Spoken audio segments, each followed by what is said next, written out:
Good morning, this is V from the Q Kitchen, and today we're going to harvest the seeds from some patty pan squash. Now, I'm showing you this technique with a small squash. Do not try to harvest the seeds from a small squash and save it and grow it. They're probably not mature enough to do that. I just wanted to go ahead and show you with the squash that I have. You need a much larger, mature squash. It will probably have little ugly bumps on the outside, and its skin will be really tough instead of nice and soft and squishy like this one. And it'll pretty much be, you want the most mature, more than likely inedible squash you can find. The more mature the seeds are inside, the easier it's going to be for them to be able to be saved and used to grow the next season. But I unfortunately do not have one that is yellow, at least, that we can do that with. So just use the most mature, big squash you can find. Now with the patty pans, especially because they are a little different than like a cricket neck or pretty much any other gourd or squash you can find. They're round. So what you need to do with these is you literally need to cut them, not all the way through. Cut them around the top, right around where they turn right around the edge here, right in the middle. And you just want to cut halfway in, just enough so that you can actually, using your hands, tear it open. That's what I did. So you just want to take your knife and gently cut around the edges, just like that. And but not all the way through, because then you'll destroy your seeds. And then just use your hands and pry them open. The next thing you need to do is take your spoon and scoop out the seeds. Alright. I now have all the seeds out of the patty pan, and I've separated as much of the meat as I could. And now I'm going to rinse the rest of these so that we can get the rest of the meat off. What you want is the cleanest seed possible so that you can dry them. And there we go. That's what I do. I just pretty much get them nice and wet.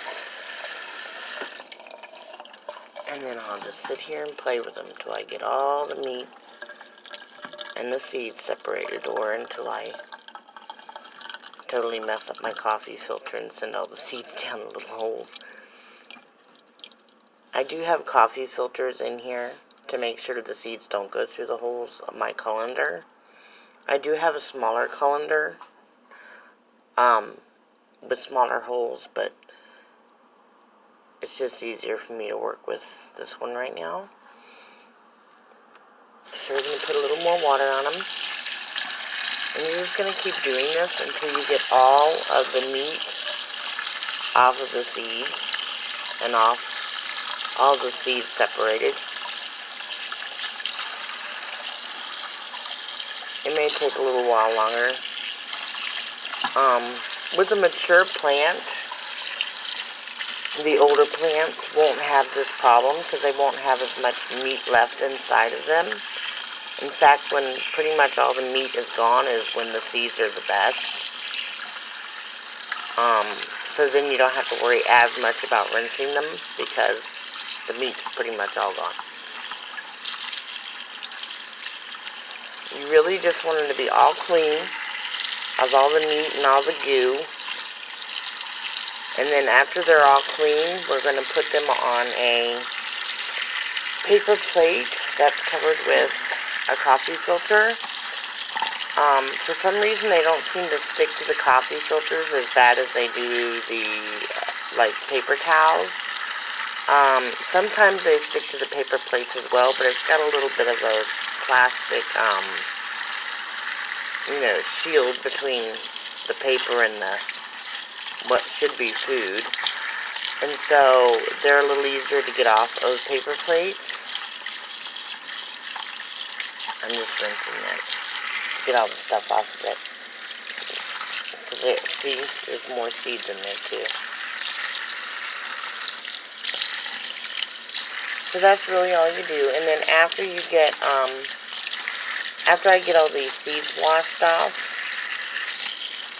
I'll just put them on, like I said, a paper plate, or, right now I've got the coffee filters laying in an old pie pan, and I just keep moving them throughout the day so that they all get dried out. And then after they're completely dry, it could take 4 to 5 days to get them completely dry.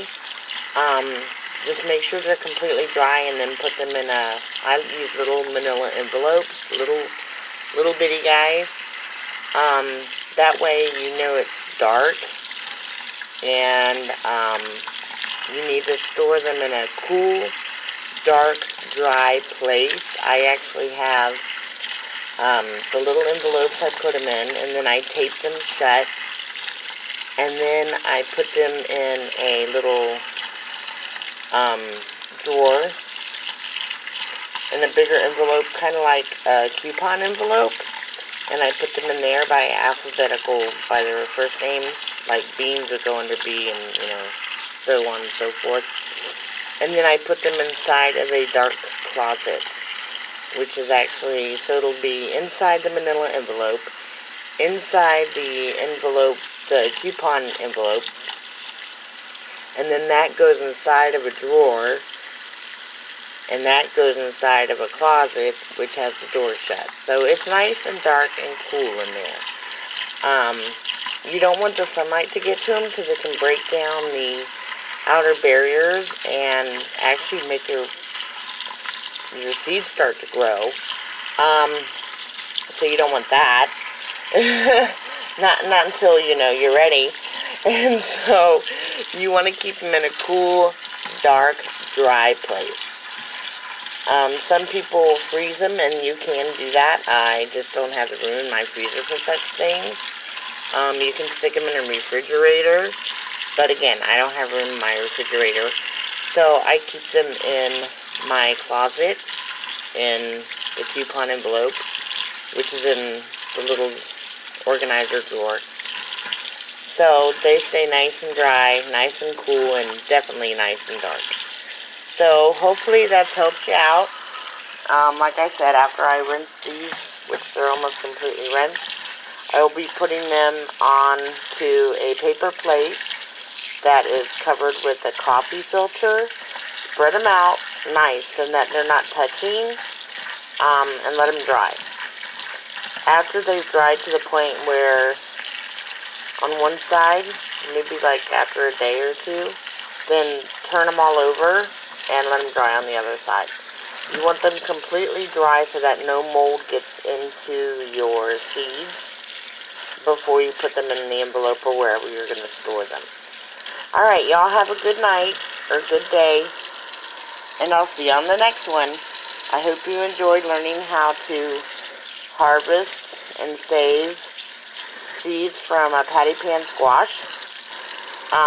The main difference between the patty pan and any other squash you're going to do is where you cut it. The patty pan, because they are, like little discs, you cut on the outside, right where it's the most furthest out end possible, completely in half. But do not go all the way through with the patty pan squash, because your seeds are in the inside. So you want to just go halfway in, all the way around, and then use your hands to pry it open, and then your seeds will be right there. Just scoop them all out into a little strainer, and get them nice and clean, and then lay them out to dry on a coffee filter or a lot of times I will use parchment paper or wax paper. And the great thing about that is you can actually, after you're done with your seeds, you can actually just use dish soap and wash it off so that there's no bacteria left behind, and let it lay out to dry. And after it's dry, you can use them on your next batch of seeds. So I really like doing that as well. I just didn't have any available at the time. I have a lot of little pieces that I use. I just wanted to go ahead and get these done. So they're pretty much washed now. From the looks of it, there's still a little bit of meat. You don't want any meat or any of the slime or any goo or anything on them when you lay them out to dry.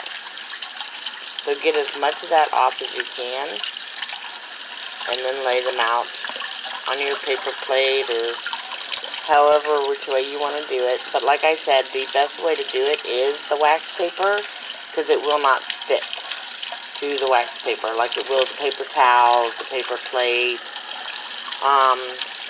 even the coffee filter. It'll stick a little.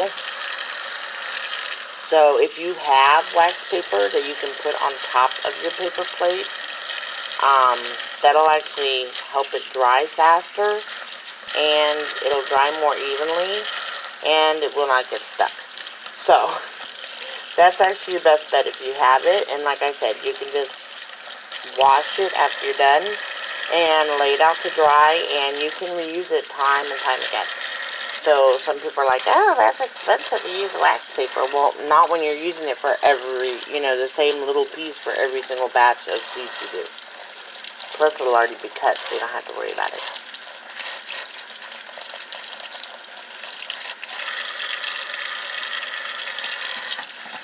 Alright, that was just a review. The difference with the regular, like the crooked neck squash, is you would take the squash, sits like this. This is the bottom here, this is the top here. Just imagine this. Because I've already eaten my crooked neck squash, so I can't show you. And you're going to want to cut halfway down to where the little bulb is. That big fat part, think of it like your ovaries. That big fat part is where those seeds are kept. So you want to get as close to there as possible, and then cut the bottom off as well. And that should leave all the seeds exposed, and you can just scoop them on out. I will be doing another video, probably tomorrow, about the different squash. But besides the patty pan and, your round, like maybe even the acorn squash,